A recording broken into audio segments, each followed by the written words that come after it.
Morning, folks. My name is Mel Packer. I'm the Green Party candidate for the U.S. Senate in Pennsylvania. I want to talk to you about Marcellus Shale drilling.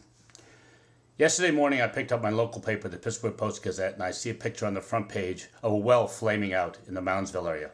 This is a Marcellus Shale drilling well.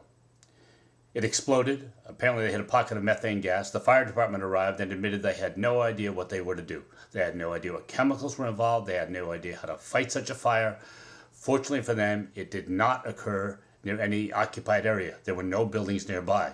Had it occurred in a city or where there were nearby buildings, this could have been a conflagration beyond understanding, and they would not have known, and many people would have been exposed to toxic chemicals. About a week and a half ago, a similar incident happened up in Clearfield, only this was a Marcellus Shale well that just exploded. Came apart, dumped fracking fluid, a mixture of dangerous chemicals all over the ground. The estimate is anywhere from 35,000 to 1 million gallons of fluid, according to newspaper reports. And once again, this is more pollution on the land, and once again, no one knows how to fight this. In 2008, an emergency room nurse in Colorado went into kidney, liver, and heart failure after treating a Marcellus Shale worker who came in who had been doused with chemicals. She wore protective gear. Nonetheless, her body shut down. When they asked the company that owned the well what chemicals were involved, the company used the Halliburton loophole, a law that was passed under Bush-Cheney, which said natural gas drillers do not have to reveal the toxic chemicals that they are using. This went on for weeks while this nurse hovered near death.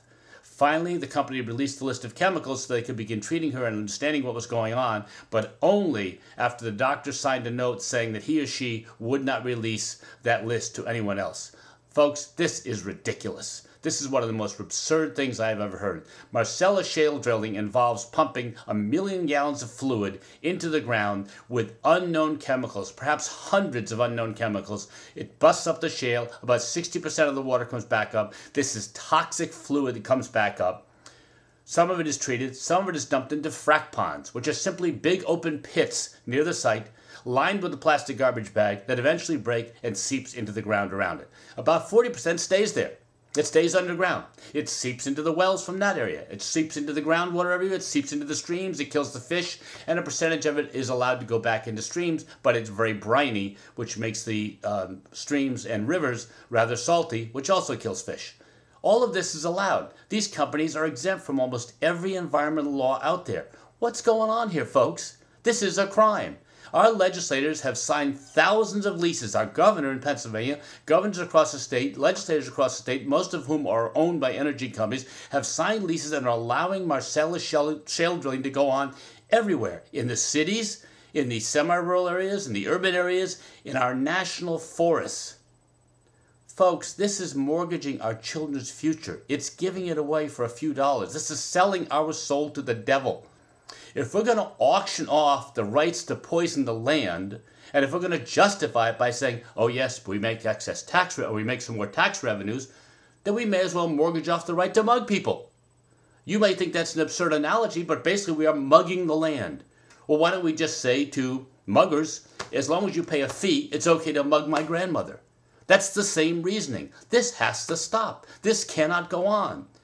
On June 21st, at 9 p.m. on HBO, you will see a movie called Gasland. If you don't have HBO, find a friend who has it and watch it. Organize a party. If you have HBO, organize a party in your home. This is a brilliant movie made by a young filmmaker from up east, Eastern PA, named Josh Fox, that will reveal to you exactly the perils and the dangers of Marcellus Shale drilling. Watch this movie. Watch what happens when people's faucets flame, when natural gas is coming out of their faucets, which is supposed to be their drinking water.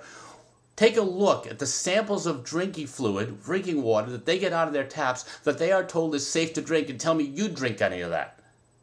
Folks, this has to stop. And all we're hearing is, how about a moratorium on new leases? No, we don't need a moratorium on new leases. We need to stop Marcellus Shale drilling. It's not worth it. We are giving away our children's future. We are polluting this planet incredibly. This could be worse than the Gulf of Mexico and the BP oil spill. I urge you to become involved, as many thousands of other citizens are, in the fight to stop Marcellus Shale drilling now. No moratoriums, just stop it. Try every means at our disposal to do that, whether it's legal, whether it's legislative, and if all else fails, we'll do the same thing we did in every other movement for justice, which is we will use our own bodies through mass action. But Marcellus Shale drilling must be stopped now. I urge you to become involved in the struggle. I also urge you to become involved in my campaign if you agree with what I'm saying. Go to melpacker.com, volunteer, help me get my name on the ballot in November. We need to collect thousands of signatures by the end of July. Thank you very much.